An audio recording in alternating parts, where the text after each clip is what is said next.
Hi guys, welcome to క్రిక్ చాడెత్ వెంకటేష్. ఈసారి ఐపీఎల్ ఎవరైనా గెలవచ్చు, ఏమైనా జరగచ్చు. కానీ ఈ సీజన్లో హైలైట్ మాత్రం, ది మోస్ట్ ఫ్యాసినేటింగ్ స్టోరీ మాత్రం the comeback of RCB, royal Challengers Bengaluru.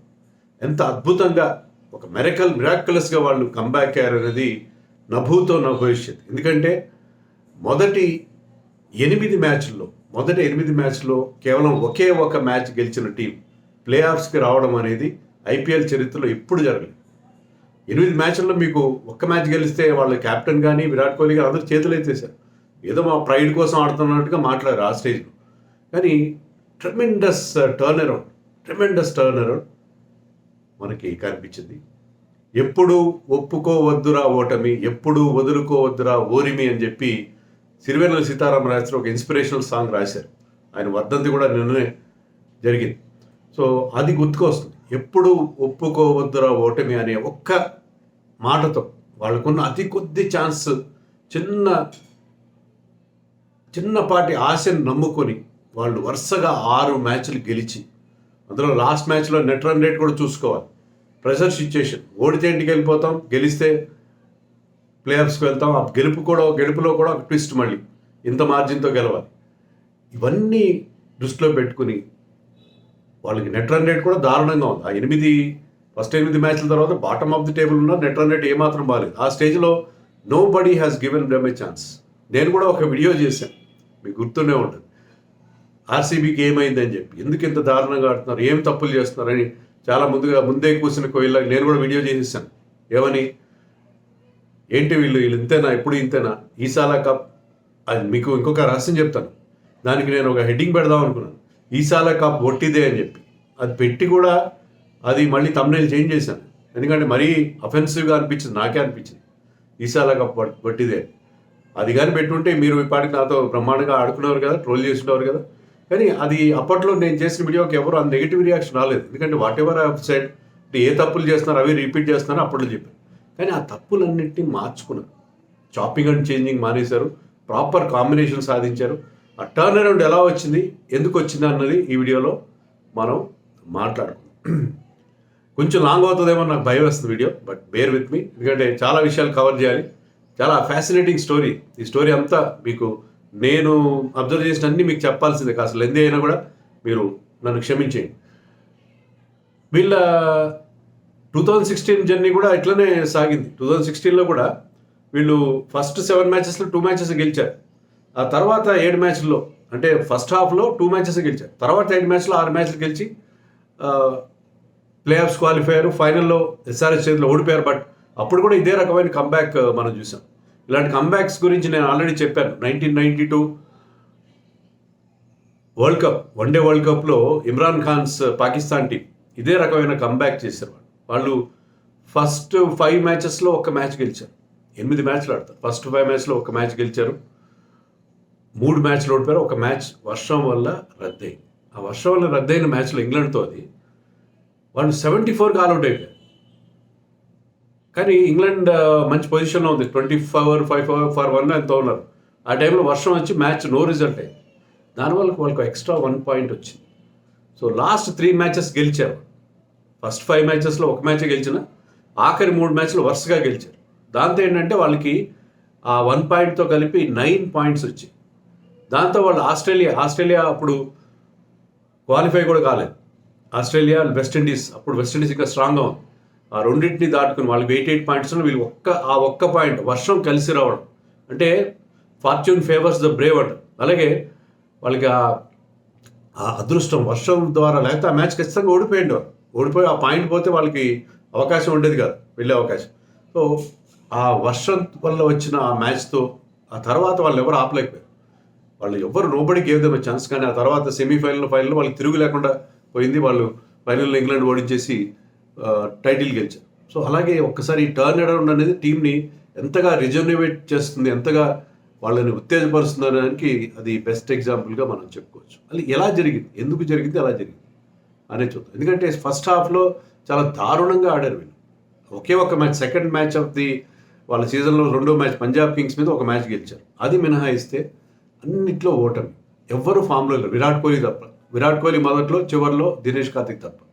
Bowler Siraj కాదు, యష్ దయాల్ కాదు, ఫెర్గ్యూసన్, రీస్టాప్లీ, వాళ్ళకి స్పిన్నర్స్ కానీ ఎవ్వరు బాగా పర్ఫామ్ చేయండి. Maxwell total failure. ఫస్ట్ 6 మ్యాచెస్లో 32 రన్స్ ఎన్నో చేశాడు మ్యాక్స్వెల్. ఫ్యాఫ్ డూప్లెసీ ఫెయిల్ అవుతున్నాడు, Cameron Green, everybody was failing. Rajat Patidar test మ్యాచ్లో అతనికి ఇబ్బంది ఎదురైంది. టెస్ట్ మ్యాచ్లో వరుస ఫెయిల్యూర్స్తో దాని నుంచి అదే ఇక్కడ కంటిన్యూ అయింది. ఆ ల్యాక్ ఆఫ్ కాన్ఫిడెన్స్, లో కాన్ఫిడెన్స్ అనేది ఇక్కడ కంటిన్యూ అయింది. సో అతను ఫెయిల్యూర్ అవడం, ప్రతి ఒక్కరు ఫెయిల్ అవడం. చాలామంది సౌరవ్ చౌహాన్, అనుజ్ రావత్ ఎవరెవరో ట్రై చేశారు, ఎవ్వరు కూడా క్లిక్ కాలేదు. అందరు విరాట్ కోహ్లీ రన్స్ చేస్తున్నాడు కానీ స్ట్రైక్ రేట్ మీద ఇష్యూస్ రైజ్ అయ్యాయి. స్ట్రైక్ రేట్ చాలా తక్కువగా ఉంది అని చెప్పి గవాస్కర్ లాంటి వాళ్ళు కామెంట్ చేయడం. సో అన్ని రకాలుగా టీం డౌన్ అండ్ అవుట్గా కనిపించింది. కోహ్లీ స్టార్టింగ్లో, దినేష్ కార్తిక్ చివరిలో కాస్త రన్స్ చేయడం మినాయిస్తే ఏ మాత్రం ఎవ్వరు కుదురుకోని పరిస్థితి మనకు కనిపించింది. మరి ఎక్కడ టర్న్ అరౌండ్ అయింది? నా దృష్టిలో వాళ్ళు ఆడిన 7th మ్యాచ్ సన్ రైజర్స్తో ఆడారు, వాళ్ళు హోమ్ గ్రౌండ్లోనే 287 చేశారు సన్ రైజర్స్. వీళ్ళ బౌలర్స్ అందరూ, యష్ దయాల్ వీళ్ళందరూ కూడా విపరీతంగా రన్స్ ఇచ్చారు. రన్స్ ఇస్తే 287 ఎవ్వరు ఎప్పుడు చేంజ్ చేస్తారని అనుకో, కానీ దాన్ని ఆల్మోస్ట్ స్టేజ్ డౌన్ చేసిన పని చేశారు. విరాట్ కోహ్లీ మంచి స్టార్ట్ అందించాడు అండ్ దినేష్ కార్తిక్ 85 చేశాడు. సో దాంతో చాలా దగ్గరికి వచ్చారు. అక్కడ వాళ్ళకి మళ్ళీ ఒక ఏమంటారు ఇన్స్పిరేషన్ దొరికింది. ఆ మ్యాచ్ ఓడిపోయినా సరే ఇన్స్పిరేషన్ దొరికింది. హార్ట్ బ్రేకర్ అంత టోటల్ చేంజెస్ 287 చేంజ్ చేస్తూ 262 చేయడం అంటే ఎక్స్ట్రాడినరీ ఎఫర్ట్. దాంతో వాళ్ళకి ఆ ఇన్స్పిరేషన్ దొరికింది. తర్వాత కేకేఆర్తో జరిగిన మ్యాచ్లో కూడా అదే రకమైన ఇన్స్పిరేషన్. అది కూడా హార్ట్ బ్రేక్. వాళ్ళ ఆఖరి వరుసగా 6వ డిఫీట్. అది 1 రన్ తేడాతో ఓడిపోయారు. చాలా క్లోజ్ వచ్చారు. అక్కడ కూడా 220+ చేంజ్ చేస్తూ అతి దగ్గరగా వచ్చి 1 రన్ తేడాతో ఓడిపోయారు. కానీ ఆ 1 రన్ తేడాతో ఓడిపోవడం వల్ల టర్న్ అరౌండ్ అయింది. అక్కడి నుంచి ఆ మార్పు అనేది మనకు కనిపించింది. అక్కడి నుంచి కనిపించింది. టీమ్ కాంపోజిషన్లో కూడా మార్పులు వచ్చినాయి. ఎప్పుడైతే వరుసగా మ్యాచ్లు ఓడిపోయారో, మన మ్యాక్స్వెల్ అన్నాడు నేను ఇంకా తప్పుకుంటాను, మ్యాక్స్వెల్ అసలు ఇంటికి వెళ్ళిపోతాడు అనుకో ఒక స్టేజ్లో అన్నారు. మ్యాక్స్వెల్ వెళ్ళిపోలేదు, ఉన్నాడు. బట్ అతని ప్లేస్లో విల్ జాక్సన్ తీసుకురావడం, ఇవన్నీ విరాట్ కోహ్లీ స్ట్రైక్ రేట్ విషయం ఎప్పుడైతే వచ్చిందో, ఆ ఎస్ఆర్హెచ్ మ్యాచ్ నుంచి విరాట్ కోహ్లీ స్ట్రైక్ రేట్ కూడా ట్రిమెండస్గా ఇంప్రూవ్ అయింది. దానికి కారణం మన గవాస్కర్ కామెంట్ వాటెవర్. నేను ఒక వీడియోలో కూడా చేశాను కదా, ఎందుకంటే విరాట్ కోహ్లీని వన్డే T20 వరల్డ్ కప్కి అది సెలెక్ట్ చేయబోట్లేదు, ఆ కసి మీద ఉన్నాడు. నేను సీజన్ ప్రివ్యూ చేసిన వీడియో పెట్టిన టర్మినల్ టైటిల్ కూడా ఏంటంటే కోహ్లీ కసి కలిసి వస్తుందా అని. కసి కలిసి వచ్చింది. ఆ కసి ముందు నుంచి ఈ సీజన్లో అతను 708 రన్స్ చేశాడు, అలా కలిసి వచ్చింది. తర్వాత అతను స్ట్రైక్ రేట్ ఇష్యూ రేజ్ అయిన తర్వాత అతను స్ట్రైక్ రేట్లో విషయంలో తీసుకొచ్చిన మార్పు, ఆ రెండో కసి కూడా బ్రహ్మాండంగా టీంకి కలిసి వచ్చింది. So Virat Kohli is the main factor for this comeback. ఈ కమ్బ్యాక్లో నెంబర్ 1 పర్సన్ ఎవరంటే విరాట్ కోహ్లీ. అతను సెకండ్ హాఫ్లో ఆడిన తీరు మీరు చూడండి. ఫస్ట్ 6 మ్యాచెస్లో అతను 319 రన్స్ చేశాడు. Strike rate 141. కానీ 141 ఈజ్ గుడ్ స్ట్రైక్ రేట్. కానీ ఏంటంటే అది ఇప్పుడున్న సిచ్యుయేషన్లో అది కరెక్ట్ కాదేమో అన్నట్టుగా అనిపించింది. 29 4s కొట్టాడు, 12 6ers కొట్టాడు. కానీ ఎస్ఆర్హెచ్ మ్యాచ్ మనం చెప్పుకున్నామే, 287 చేంజ్ చేస్తున్న మ్యాచ్లో అతను అద్భుతమైన పర్ఫార్మెన్స్ ఇచ్చాడు. ఏంటంటే తక్కువ రన్స్ చేశాడు, కానీ 200 స్ట్రైక్ రేట్తో అతను ఎన్ని రన్స్ చేశాడు, అప్పుడు చేసిన ఆ స్కోర్ అక్కడి నుంచి ఎస్ఆర్హెచ్ మ్యాచ్లో 42 చేశాడు. 42 చేశాడు. 42 of 20 balls, 5 4s and 2 6s, 200 strike rate. అక్కడ ఆ టర్న్ అరౌండ్ విరాట్ కోహ్లీకి వచ్చింది. విరాట్ కోహ్లీ స్ట్రైక్ రేట్లో మార్పు. ఆ తర్వాత రిమైనింగ్ 8 మ్యాచెస్లో అతను చేసిన 289 రన్స్, ఇప్పుడు స్ట్రైక్ రేట్ 169. సో 141 నుంచి 169కి అది స్ట్రైక్ రేట్ ఇంప్రూవ్ అయింది, ట్రిమెండస్గా ఇంప్రూవ్ అయింది. 34s, 25 6లు కొట్టాడు ఈ పీరియడ్లో. ఫస్ట్ 6 మ్యాచ్ల్లో 12 6లు కొట్టినవాడు ఇక్కడ 25 6లు కొట్టాడు. Double the number of 6s కొట్టాడు. Of course 1 match is more here, but 6లు బాగా కొట్టడం. విరాట్ కోహ్లీ తనే స్వయంగా చెప్తాడు ఏంటంటే, నేను ఒక 6 సీటింగ్ బ్యాట్స్మెన్ కదా, I'm not a big 6 hitter అని చెప్పి. కానీ గమ్మత్ ఏంటంటే ఈసారి మోస్ట్ సిక్సర్స్ రేస్లో అతను సెకండ్ ప్లేస్లో ఉన్నాడు. అభిషేక్ శర్మ 41 కొడితే ఇవాళ మ్యాచ్ ఉంది ఎస్ఆర్హెచ్ది, దాంట్లో ఇంకా అతను పెంచుకోవచ్చు. కానీ ప్రస్తుతానికైతే అభిషేక్ 41 కొడితే 37 సిక్సర్స్ విరాట్ కోహ్లీ కొట్టాడు. సో విరాట్ కోహ్లీ ఇన్ని సిక్స్లు కొట్టడం ఏంటి, ఎప్పుడు లేనిది. సో ఆ సిక్సర్స్, ముఖ్యంగా ఆ స్లాగ్ స్వీప్ అనేది అతను తీసుకురావడం, స్పిన్ బాగా ఆడడం. ఎందుకంటే స్పిన్ విషయంలో కూడా అతని స్ట్రైక్ రేట్ సెకండ్ హాఫ్లో ట్రిమెండస్గా ఇంప్రూవ్ అయ్యి, ట్రిమెండస్గా అతని స్పిన్కి అగేన్స్ట్గా ఆడే పద్ధతి కూడా మార్చుకున్నాడు. అగ్రెసివ్గా ఆడడం అనేది మనం చూసాం. సో అతని స్పిన్కి అగేన్స్ట్గా అతనికి లాస్ట్ 5 yearsలో అతని స్ట్రైక్ రేట్ ఏంటంటే ఐపీఎల్లో లాస్ట్ 5 seasons, ఈ సీజన్ కాకుండా ముందు, ఈ సీజన్ ముందు అతనికి స్పిన్ అగేన్స్ట్గా అతని స్ట్రైక్ రేట్ 113, 108, 100, 108, 130. లాస్ట్ సీజన్లో 130. అలాంటిది ఈసారి స్ట్రైక్ రేట్ ట్రిమెండస్గా ఇంప్రూవ్ చేశాడు. సెకండ్ హాఫ్లో ఇంకా ఎక్కువ ఇంప్రూవ్ చేశాడు. ఫస్ట్ హాఫ్లో మొత్తం కలిపి 138. ఓవరాల్ స్ట్రైక్ రేట్ 155 ఉంది, but against spin 138 strike rate. So స్పిన్కి అగేన్స్ట్గా అతను గతంలో స్పిన్ సరిగ్గా ఆడట్లేదు, బాగా ఆడట్లేదు. కానీ ఈసారి ఏంటంటే ఆ స్లాగ్ స్వీప్ మళ్ళీ ఆడడం మొదలుపెట్టాడు. స్లాగ్ స్వీప్ నేనే ప్రత్యేకంగా ప్రాక్టీస్ చేయలేదని విరాట్ కోహ్లీ స్వయంగానే చెప్పాడు. ప్రత్యేకంగా ఇప్పుడు వెళ్ళి ప్రాక్టీస్ చేయాలి, గతంలో నేను ఆడేవాడిని, అయితే అది రిస్కీ షాట్ అని చెప్పి దాన్ని పక్కన పెట్టాను. కానీ అదేదో ఈ kept it under the wraps, ఏదో జమ్మి చెట్టు మీద ఆయుధాలు దాచినట్టుగా దాచిన పాశుపతాస్త్రం లాంటిది జమ్మి చెట్టు మీద దించి మళ్ళీ దాన్ని వాడడం ప్రారంభించాడు. వాడడం ప్రారంభించడంతో అతనికి ట్రిమెండస్ రిజల్ట్స్ వచ్చింది. ఆ స్లాగ్ స్వీప్ అనేది స్పిన్నర్స్కి అగేన్స్ట్గా ఎంప్లాయ్ చేయడం, దానివల్ల నేను బ్యాక్ ఫుట్ మీద కూడా అటాకింగ్ షాట్ ఆడగలుగుతున్నాను అని చెప్పి విరాట్ కోహ్లీ స్వయంగానే అన్నాడు. సో ఆ స్లాగ్ స్వీప్ అనేది ఎప్పుడైతే, స్లాగ్ స్వీప్ అంటే మీకు తెలుసు కదా, మోకాళ్ళ మీదకి వెళ్ళి మామూలు స్వీప్ ఏంటంటే నేలబారుగా ఆడతారు. ఇది మిడ్ వికెట్ మీద నుంచి కానీ స్క్వేర్ లెగ్ మీద నుంచి కానీ గాల్లోకి అంటే మోస్ట్లీ సిక్సర్ కొట్టే ప్రయత్నం చేస్తారు. దీనివల్ల ఏమవుతుందంటే అతనికి వాళ్ళు ఆ ఏరియాలో ప్రొటెక్షన్ పెడుతున్నారు, కాస్త ఫీల్డ్ పెడుతున్నారు, ఆఫ్ సైడ్లో కొన్ని వేకెంట్ గ్యాప్స్ కూడా దొరుకుతున్నాయి. సో 2 రకాలుగా ఆ షాట్ వల్ల అతనికి ఆ బెనిఫిట్ అనేది కలుగుతుంది. సో విరాట్ కోహ్లీ ఆ స్లాగ్ స్వీప్ అనేది ఎంప్లాయ్ చేయడం, ఇప్పుడు నాకు క్వాంటిటీ కంటే కూడా క్వాలిటీ ముఖ్యం అని చెప్పాడు. అంటే క్విక్గా రన్స్ చేయాలి అనే ఒక కొత్త అప్రోచ్తో వెళ్ళాడు. ఆ స్ట్రైక్ రేట్ ఇష్యూ ఎప్పుడైతే రేజ్ అయిందో దాని మీద మన కామెంటరీ టైంలో విన్నాను, Harsha Bhogle was asking another great player Brian Lara, ఏంటి విరాట్ కోహ్లీ స్టైల్ మారి, స్పిన్ ఆర్డర్లో స్టైల్ మారింది, ఎలాగా మార్చుకున్నాడు అంటే, గ్రేట్ ప్లేయర్స్ వాళ్ళు ఎప్పటికీ ఎవాల్వ్ అవుతూ ఉంటారు, వాళ్ళు తమ ఆట తీరుని వాళ్ళు మార్చుకోగలరు, సిచ్యుయేషన్ తగినట్టుగా టైంకి తగినట్టు అప్డేట్ చేసుకుంటారు. అలాగే విరాట్ కోహ్లీ చేసుకున్నాడు అని చెప్పి. విరాట్ కోహ్లీ కూడా పంజాబ్ కింగ్స్ మ్యాచ్ తర్వాత ఒకసారి మాట్లాడుతూ ఏమన్నానంటే, నేను ఇలాగే ఆడతాను, నా ఆట ఇలాగే ఉంటుందని అనుకోవడానికి లేదు, నేను కూడా సమయానుకూలంగా నా ఆట మార్చుకుంటా అని అతను కూడా చెప్పాడు. అలా అతను తీసుకొచ్చిన చేంజ్, విరాట్ కోహ్లీ తన గేమ్లో తీసుకొచ్చిన చేంజ్, అతను స్టార్టింగ్లో అందిస్తున్న మెరుపు ఇన్నింగ్స్ ఎంత బ్రహ్మాండంగా, ఢిల్లీ క్యాపిటల్స్ మీద చూసాం మనం, టపటపా 3 6లు కొట్టాడు, తొందరగా అవుట్ అయిపోయాడు. కానీ అది ఒక మంచి మొమెంటం ఇచ్చింది టీంకి. సో ఇప్పుడున్న సినేరియోలో ఏంటంటే ఈ నీడ్ నాట్ స్కోర్ హండ్రెడ్స్. అతను యాక్చువల్గా ఫస్ట్ హాఫ్లోనే 100 చేశాడు, సెకండ్ హాఫ్లో 100 చేయలేదు. కానీ సెకండ్ హాఫ్లో అతను చేసిన రన్స్ అవి 100s కాకపోయినా, బిగ్ 50s కాకపోయినా, బిగ్ హాఫ్ సెంచరీస్ కాకపోయినా అవి టీంకి చాలా ఉపయోగపడ్డాయి. సో విరాట్ కోహ్లీ అప్రోచ్లో వచ్చిన చేంజ్ టీంకి ట్రెమెండస్గా ఇంప్రూవ్మెంట్ తీసుకొచ్చింది. దాని 6 hitting మళ్ళీ మొదలుపెట్టు. అతను 36 దాటిన సందర్భం గతంలో ఒకే ఒకసారి ఉంది, 2016లో. అతని బెస్ట్ ఇయర్ కదా, 973 చేసిన ఇయర్. అప్పుడు తప్ప అతను ఎప్పుడు ఎన్ని 6లు కొట్టలేదు. ఈసారి 37 6లు కొట్టాడు. సో ఓవరాల్గా 708 రన్స్ చేశాడు, 64 average, 155 strike rate. So Virat Kohli రెచ్చిపోయి ఆడడం, కన్సిస్టెంట్గా ఆడడం, క్విక్గా ఆడడం అండ్ టీంకి బ్రహ్మాండమైన ఇన్స్పిరేషన్ అందించడం. అతని ఇన్స్పిరేషన్ గురించి మనం ప్రత్యేకంగా చెప్పాల్సిన అవసరం లేదు. ఫీల్డ్లో అతను ఎంత అగ్రెసివ్గా ఉంటాడు, బౌలర్స్ని ఫీల్డర్స్ని ఎంతగా ఎంకరేజ్ చేస్తాడు, ప్రతి వికెట్ని బౌలర్ కంటే ఎక్కువగా అతన్ని సెలబ్రేట్ చేసుకున్నాడు, అవన్నీ మనకు తెలుసు.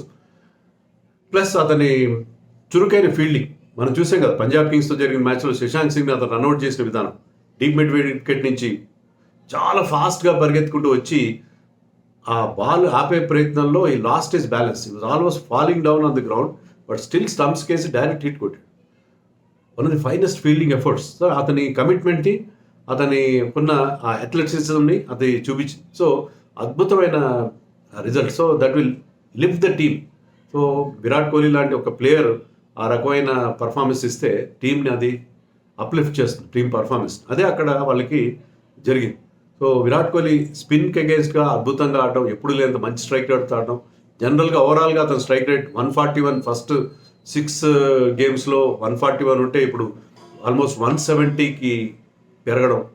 సో అతను ఒక అగ్రెసివ్ ఇంటెంట్ చూపించడం, ఇది టీంని ముందుకు తీసుకు. That is the main fact. Virat Kohli ఇస్తున్న ఇన్స్పిరేషన్తోనే వాళ్ళు ముందుకు వెళ్తున్నారు. That is number 1. Number 2, Rajat Patidar ఇందాక చెప్పినట్టుగానే అతను ఆ పూర్ ఫామ్ ఫస్ట్ 5 మ్యాచెస్లో కంటిన్యూ చేశాడు. కానీ తర్వాతి మ్యాచ్ల్లో అతను ఎంత బాగా ఇంప్రూవ్ అయ్యాడు. 9 మ్యాచెస్లో 5 50 చేశాడు. 50 దాటట్లేదు, 55 అనుకుంటా అతను హై స్కోర్. కానీ ఆ 50s చాలా క్విక్గా చేస్తాడు. ముఖ్యంగా సన్ రైజర్స్తో జరిగిన మ్యాచ్ అట్ హైదరాబాద్ రివర్స్ ఫిక్చర్లో 50 with 250 strike rate with 5 sixers కొట్టాడు. సో అతను ఎంత ఆ స్పిన్నర్స్ మీద అతను చేసే ఎదురుదాడి, కౌంటర్ అటాక్, అది టీంకి బాగా లభించింది. ఆ మిడిల్ ఓవర్స్లో విరాట్ కోహ్లీ ఫ్యాఫ్ ఒక మంచి స్టార్ట్ అందిస్తే మిడిల్ ఓవర్స్లో రజత్ పటిదార్ రెచ్చిపోయి ఆడడం, ఆ స్పిన్నర్స్ని ఉతికి ఆరేయడం, అది టీంకి ఒక స్పెషల్ ఫీచర్ ఇచ్చింది. సో అక్కడ వాళ్ళకి ఆ చేంజ్ కదా. Rajat Patidar coming back to form after very very sedate start, చాలా పూర్ స్టార్ట్ తర్వాత అందరి ఫామ్తో పాటు రజత్ పటిదార్ ఫామ్ కూడా అక్కడ వాళ్ళకి దెబ్బ కొట్టింది. సో అతను ఒక 5 50sతో పాటు ఒక 40 కూడా చేశాడు. సో 179 ఓవరాల్ స్ట్రైక్ రేట్, అతని best year. So Rajat Patidar form ఇదివరకు ఏంటంటే వీళ్ళకి ఎప్పుడు కూడా ఆర్సీబీ లాస్ట్ ఇయర్ మనం చూసాం, కేజీఎఫ్, కోహ్లీ, గ్లెన్ అండ్ ఫ్యాఫ్, వీళ్ళ మీదే డిపెండ్ కావడం. మిగతా అంతా డోలతనం కనిపించింది వాళ్ళ బ్యాటింగ్లో. మెయిన్గా లాస్ట్ ఇయర్ డీకే కూడా ఫెయిల్ అయ్యాడు, దినేష్ కార్తిక్ కూడా ఫెయిల్ అయ్యాడు. సో అందుకని ఈసారి అలా కాకుండా మిడిల్ ఆర్డర్లో వాళ్ళకి ఆ స్ట్రెంత్ కనిపించింది. That is number 3. నెంబర్ 3 ఏంటంటే విల్ జాక్స్. మ్యాక్స్వెల్ ఫస్ట్ 6 మ్యాచెస్లో ఇందాక చెప్పినట్టుగా 32 రన్స్ చేశాడు. Total failure. ఏంటి వీళ్ళు ఆస్ట్రేలియాకే బాగా ఆడతారా, ఐపీఎల్లో బాగా ఆడరా అనే రకరకాల క్వశ్చన్స్ రైజ్ అయ్యాయి. ఫామ్ కోల్పోయాడు. మ్యాక్స్వెల్ ఈజ్ కమిటెడ్ క్రికెట్, చాలా టీం కోసం చాలా కమిట్మెంట్తో ఆడతాడు. కానీ ఫామ్ లేకపోయింది, ఏం చేస్తుంది దానికి. సో అతను ఫామ్ కోల్పోతే అతను ఆల్మోస్ట్ వెళ్ళిపోయినంత పని చేశాడు. విల్ జాక్స్ వచ్చాడు. విల్ జాక్స్ ఫస్ట్ 2 మ్యాచెస్లో ఫెయిల్ అయ్యాడు. ఒక మ్యాచ్లో తొందరగా అవుతాడు, 2 4 కొట్టి. సెకండ్ మ్యాచ్లో అన్ఫార్చునేట్ రన్అవుట్, నాన్ స్ట్రైకర్ ఎండ్లో బౌలర్ చేతికి బాల్ తగిలి స్టంప్స్ మీదకి వెళ్ళడం, అన్ఫార్చునేట్ రన్అవుట్. థర్డ్ మ్యాచ్లో ఒక 50 చేశాడు. ఎక్కడ కేకేఆర్తో వాళ్ళు 220 ఛేజ్ చేసినప్పుడు చేసిన 50. And the 100 he added 1 or 2 runs in 8 overs that he added with Rajat Patidar. అక్కడ అసలు మెయిన్ ఆర్సీబీలో వచ్చిన మార్పుకి ఆ పార్ట్నర్షిప్. ఎందుకంటే వాళ్ళిద్దరూ కేకేఆర్ స్పిన్నర్స్ని కానీ పేసర్స్ని కానీ చీల్చి చెండాడారు. ఆ 8వ ఓవర్లు that was the brightest phase of this turn around. అక్కడ ఆర్సీబీలో కొత్త ఊపు, ఒక ఉత్సాహం కనిపించింది మనకి. ఆ టర్న్ అరౌండ్కి ప్రతిదానికి ఒక ట్రిగ్గర్ ఉంటుంది, ఒక స్పార్క్ ఉంటుంది. ఆ ట్రిగ్గర్ నాకు అక్కడ కనిపించింది. ఆ ట్రిగ్గర్ నుంచి వాళ్ళు they are looking like a different side. So అక్కడ వాళ్ళకి ఆ మార్పు కనిపించింది. విల్ జాక్స్ తర్వాత జీటీ మీద 41 balls-లో 100 కొట్టాడు. అది నిజంగా mad, he batted like a mad man on that day. Virat Kohli నోరెళ్ళబెట్టి చూడాల్సి వచ్చింది నాన్ స్ట్రైకర్లో. అండ్ తర్వాత మ్యాక్స్వెల్ వచ్చి అతను వెళ్ళిపోయిన తర్వాత ఆ లోటును కూడా భర్తీ చేశాడు. సో సెకండ్ హాఫ్లో ఏమైందంటే ఒకసారి వీళ్ళు మళ్ళీ ఆ టర్న్ అరౌండ్ స్టార్ట్ అయ్యేసరికి మొదట్లో ఫెయిల్యూర్స్ లాగా ఒక అంటువ్యాధిలాగా కరోనాలాగా వ్యాపించినాయి. సెకండ్ హాఫ్లో వాళ్ళకి ఆ సక్సెస్ కూడా, ఒకరి success they rubbed it on to the others. ఆ సక్సెస్ మిగతా వాళ్ళు కూడా అంటుకుంది. సో అది ఒక సక్సెస్ కూడా ఒక అంటువ్యాధిలాగా, వ్యాధి అన్నాం కరెక్ట్ కాదేమో కానీ సక్సెస్ కూడా ఒకరి నుంచి ఒకరి పాస్ అయినాయి, ఆ పాజిటివ్ వైబ్స్ పాస్ అయినాయి. గ్రీన్ కూడా సెకండ్ హాఫ్లో వికెట్లు తీయడం మొదలుపెట్టి రన్స్ కూడా చేశాడు. లాస్ట్ 3 matches చూడండి అతని ఫిగర్స్ కనుక మనం చూస్తే అతని స్కోర్స్ 46, 32 నాట్అవుట్, 38 నాట్అవుట్. అదంతే క్విక్గా రన్స్ చేస్తాడు కూడా మనకు తెలుసు. సో గ్రీన్ కూడా started batting well. That is point number 4. Point number 5 మనందరూ మర్చిపోతున్న ఇష్యూ ఏంటంటే దినేష్ కార్తిక్ కామెంటరీ చేస్తున్నవాడు, ఐపీఎల్ టు ఐపీఎల్ ఆడుతున్నవాడు, ఎంత అద్భుతంగా ఆడటం ఏంటి. అది చేసినవి 2 50s చేసినట్టు మీకు గుర్తుందో? అసలు 2 50s చేశాడు. అతను చివరిలో వస్తాడు 10-15 balls. కొన్నిసార్లు వికెట్లు తొందరగా పడితే ముందు వస్తాడు. చాలా తక్కువ నెంబర్ ఆఫ్ బాల్స్ ఆడతాడు. కానీ అతను 315 runs చేశాడు. 2 50s ఉన్నాయి. స్ట్రైక్ రేట్ 195 అతను స్ట్రైక్ రేట్. అది మర్చిపోతున్నాం.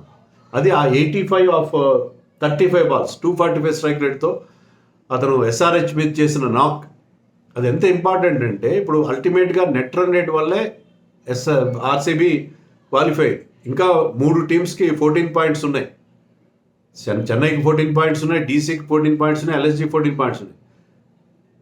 ఆ మ్యాచ్ ఓడిపోయినా సరే దినేష్ కార్తిక్ హీరోయిక్స్ ఆ 85 అనే ఒక అద్భుతమైన ఇన్నింగ్స్ వల్ల నెట్ రన్ రేటు వాళ్ళది దెబ్బ తినకుండా కాపాడాడు. ఆ మ్యాచ్లో ఆ 287 ఫేస్ చేస్తూ 262 చేశారంటే జస్ట్ 25 రన్స్తో ఓడిపోయారంటే అక్కడ నెట్ రన్ రేట్ని దినేష్ కార్తిక్ మనం ఇగ్నోర్ చేస్తాం. దినేష్ కార్తిక్ హీరో కాదనుకున్నాం. Dinesh Karthik is one more hero in this entire camp. చివరిలో వచ్చి మొన్న మ్యాచ్లో కూడా అతను లాస్ట్లో వచ్చి కోచ్ చేసిన కొన్ని రన్సే కావచ్చు, 10-12 కావచ్చు, కానీ అవి చాలా ఇంపార్టెంట్ రన్స్. ఆ టైంలో చాలా చాలా important runs. So Dinesh Karthik role కూడా దీంట్లో. Not to forget the bowlers. Bowlers అస్సలు బాగా బౌలింగ్ చేయలేదు, నో డౌట్. బౌలర్స్ మొదట్లో అంత దారుణంగా బౌలింగ్. సిరాజ్ అయితే దారుణంగా బౌలింగ్ చేశాడు. కానీ ఈరోజు ఒక ఇంటర్వ్యూలో కూడా చూశాను, ఫ్యాఫ్ డూప్లిస్ ఇంటర్వ్యూలో అతను ఏం చెప్పాడు, సిరాజ్ని మీరు డ్రాప్ చేశారు కదా, అదే హార్ష్ డెసిషన్, అది తీసుకోవాల్సి వచ్చింది, కఠిన నిర్ణయం. ఆ తర్వాత అతను బౌలింగ్ ఇంప్రూవ్ అయిందన్నాడు. ఎందుకంటే సిరాజ్ ఫస్ట్ 5 మ్యాచెస్లో ఫస్ట్ 7 మ్యాచెస్లో 5 వికెట్స్ తీశాడు. కానీ ఆ తర్వాత 6 మ్యాచెస్లో 8 వికెట్స్ తీశాడు. ఎకానమీ డెత్లో కానీ పవర్ ప్లేలో కానీ ట్రిమెండస్గా ఇంప్రూవ్ అయింది, బిలో 8 వచ్చేసింది. So Siraj is a transformed bowler after dropping him. So ఒక్కసారి డ్రాప్ చేసిన తర్వాత బౌలర్ కూడా కొంచెం రోషం ఏదో వస్తుంది. అతను ఏంటంటే మళ్ళీ తన ఫామ్ అందుకోగలిగాడు. And not to forget this man Yash Dayal 5 కోట్లకు వీళ్ళు తీసుకుంటే విపరీతంగా ట్రోల్ చేశారు కదా అతన్ని అందరూ. వాళ్ళ ఫాదర్ కూడా గుర్తు చేస్తున్నాడు, ఎందుకు పరికరాని బౌలర్, సిక్సర్లు ఇచ్చే బౌలర్, రింకు సింగ్ 5 సిక్స్లు ఇచ్చిన బౌలర్ని 5 కోట్లకు తీసుకుంటారు, ఆర్సీబీకి ఏమైనా అర్థం ఉందని చెప్పి అందరూ ట్రోల్ చేశారు. కానీ Yash Dayal is a good bowler. నేను కూడా అప్పుడు I remember saying that Yash Dayal Rinku Singh 6లు కొట్టినందుకు మాత్రం అతని ఎఫికసీని మనం, అతని కేపబిలిటీని మనం తప్పుపడడానికి లేదని అప్పుడు కూడా నేను చెప్పినట్టుగా నాకు గుర్తు. సో యష్ దయాల్ 2-3 మ్యాచ్లో ఎస్ఆర్హెచ్తో జరిగిన మ్యాచ్లో, ఆ 287 మ్యాచ్లో, ఇంకొక మ్యాచ్లో బౌలర్ రన్స్ ఇచ్చేసాడు. కానీ అతను కూడా కంబ్యాక్ అయ్యాడు. ముఖ్యంగా సిఎస్కేతో జరిగిన మ్యాచ్లో అతను వేసిన స్లోయర్ వన్స్ అద్భుతంగా. ఎందుకంటే ధోని కొట్టిన 6 తర్వాత బాల్ బయటకు వెళ్ళిపోయింది, 110 మీటర్ 6 కాబట్టి కొత్త బాల్ రావడం మాకు ఉపయోగపడింది. దినేష్ కార్తిక్ ఇచ్చిన స్పీచ్ కూడా చాలా బాగుంది, అది నేను కూడా విన్నాను. మంచి డ్రై బాల్ దొరికింది, దానివల్ల అతను స్లోయర్ వన్స్ ప్రాపర్గా ఎగ్జిక్యూట్ చేయగలిగారు, కరెక్టే. But he bowled tremendous level. ముఖ్యంగా షార్దుల్ ఠాకూర్ వేసిన ఒక స్లోయర్ వన్, తర్వాత లాస్ట్ 2 బాల్స్, ఎందుకంటే ఒక 4-6తో ఫైనల్ గెలిపించి పెట్టిన జడేజాని keeping him quiet was extraordinary. Jadeja was in good hitting form on that day. So అతను కూడా ఒక హీరో. ఫెర్గూసన్ కూడా బాగా కంబ్యాక్ అయ్యాడు. ఇంకా మనం స్వాప్నిల్ సింగ్ గురించి కూడా చెప్పాలి. ఎస్ఆర్హెచ్ జరిగిన రివర్స్ ఫిక్చర్లో అతను తీసుకొచ్చి ముందు మయాంక్ డాగన్ ట్రై చేశారు. అదే మనకి యాక్చువల్లీ చాలా అనుకున్నారు, స్పిన్నర్స్ అవసరం లేదనుకున్నారు. స్పిన్నర్స్ మీద ఎప్పుడు చేతకాన్ని వేశారు. కానీ స్వాప్నిల్ సింగ్ని చాలా లేట్గా తీసుకొచ్చారు. 33 year old గుజరాత్ స్పిన్నర్. ఈ స్వాప్నిల్ సింగ్ వచ్చి రావడంతో ఇంపాక్ట్ ప్లేయర్గా వచ్చాడు. ఒక 6 ఒక 4 కొట్టాడు ఎస్ఆర్హెచ్ మ్యాచ్లో, చివరిలో వచ్చి ఇంపాక్ట్ ప్లేయర్గా వచ్చి. సో తన బ్యాటింగ్ ఎబిలిటీ కూడా చూపించాడు. బౌలింగ్లో ఆ మ్యాచ్లో I think in the 5th over of the power ప్లేలో బౌలింగ్ వేశాడు. క్లాసర్ని మార్కర్ని ఇద్దరిని ఒకే ఓవర్లో అవుట్ చేశాడు. సో అక్కడ ఆ విజయంలో అతను కీ రోల్ ప్లే చేశాడు. తర్వాత కూడా పవర్ ప్లేలో బౌలింగ్ వేయడం, కీ వికెట్స్ తీయడం, and the catch is took up Dhoni, that was also very important. So Swapnil Singh కూడా రోల్ చాలా ఉంది. కరణ్ శర్మ కూడా ఆ ఎస్ఆర్హెచ్ రివర్స్ ఫిక్చర్లో 2 వికెట్లు తీశాడు, ఇంపార్టెంట్ బౌలింగ్ చేశాడు. కొన్ని రన్స్ ఇచ్చుండొచ్చు, లెగ్ స్పిన్నర్స్ రన్స్ ఇస్తారు, బట్ స్టిల్ వీళ్ళిద్దరు స్పిన్ బౌలింగ్లో ఉన్న వాళ్ళ వెలితిని వీళ్ళిద్దరు కలిసి కూడా తీర్చారు. సో అందరూ ఎవ్రీబడి మొత్తం అందరూ గాడిలో పడ్డారు. ఒక్కసారి టీం అంతా కూడా చాలా రెచ్చడ్ ఫామ్లో కనిపించింది మొదటి 8 మ్యాచ్ల్లో. కానీ ఆ తర్వాత చివరి 6 మ్యాచ్ల్లో అదే టీం, 8 మ్యాచ్లో అనడానికి లేదు యాక్చువల్గా, 6 మ్యాచ్లోనే చెప్పాలి. ఎందుకంటే ఎస్ఆర్హెచ్ దాంట్లో రన్స్ ఇచ్చినా దాన్ని చేశారు. తర్వాత కేకేఆర్తో జరిగిన మ్యాచ్లో కూడా బాగా కంబ్యాక్ అయ్యారు. బట్ ఆ టీము మొత్తానికే మళ్ళీ వాళ్ళు స్క్రిప్ట్ని తిరగరాశారు. అద్భుతంగా వాళ్ళు కంబ్యాక్ అయ్యారు, సూపర్ కంబ్యాక్. అలాగే లోమ్రోర్ని కూడా మొదట్లో పక్కన పెట్టారు. చెప్పాను సౌరవ్ చౌహాన్ ఎవరైనా నడిచి, లోమ్రోర్ లాస్ట్ సీజన్ బాగా ఆడాడు. ఈ సీజన్లో కూడా అంత పెద్దగా రన్స్ చేయాలి, కానీ కీ రన్స్ చేశారు. చాలా ఇంపార్టెంట్ మెంబర్ అతను. ఎందుకంటే లెఫ్ట్ హ్యాండర్, కొన్నిసార్లు లెఫ్ట్ హ్యాండర్ అవసరం ఉంటారు. ఈ టీంలో ఎక్కువ రైట్ హ్యాండర్స్ ఉన్నారు. సో లెఫ్ట్ హ్యాండర్గా అతని ప్రెజెన్స్ కూడా వాళ్ళు గుర్తించారు. అప్పుడు అతను వచ్చి కొన్ని కీ రన్స్ చేస్తున్నాడు, చేశాడు కూడా. అలాగే మార్పులు చేయకుండా లోపల వరకు లాంగ్ రన్ ఇచ్చారు. గతంలాగా చాపింగ్ అండ్ చేంజింగ్ చేయకుండా గతంలో విపరీతంగా మార్చారు. సో ఈసారి అప్రోచ్ మారింది. అది యాండీ ఫ్లవర్దా లేకపోతే ఎవరి ఎవరి ఇన్ఫ్లుయెన్సో మనకు తెలియదు. But this team is looking like A world beater this time. బ్రహ్మాండంగా వాళ్ళు కంబ్యాక్ అయ్యారు. ఎప్పుడు ఒప్పుకోవద్దురా ఓటమి అనే దానికి ఇంతకంటే అంటే ఇప్పుడు మనం జీవితంలో కూడా కొన్నిసార్లు డౌన్ అండ్ అవుట్గా కనిపిస్తాం. మనకి ఏమి అన్ని దారులు మూసుకుపోయినట్టు కనిపిస్తాయి. కానీ ఎప్పుడూ వదులుకోవద్దురా ఓరిమి, ఆ ఓర్పు అనేది పోగొట్టుకోకూడదు అన్నిటికీ ఇది ఒక బ్రహ్మాండమైన ఎగ్జాంపుల్. మన జీవితంలో కూడా నేర్చుకోవాల్సింది ఏంటంటే ఎన్నో కష్టాలు ఎదురవుతాయి, సెట్ బ్యాక్స్ ఎదురవుతాయి. Failures are the stepping stones అని చిన్నప్పటి నుంచి మనం చదువుకుంటున్నాం. ఆ స్టెప్పింగ్ స్టోన్స్లో వాడుకుని ఇంత ట్రిమెండస్గా కంబ్యాక్ కావడం నిజంగా సూపర్ ఎఫర్ట్. మరి ఈ కంబ్యాక్కి హెడ్స్ ఆఫ్ టు ఆర్సీబీ. ఇదే జోరు కొనసాగితే వీళ్ళని ఆపడం కష్టం. నన్ను అడిగితే వీళ్ళని ఆపడం కష్టం.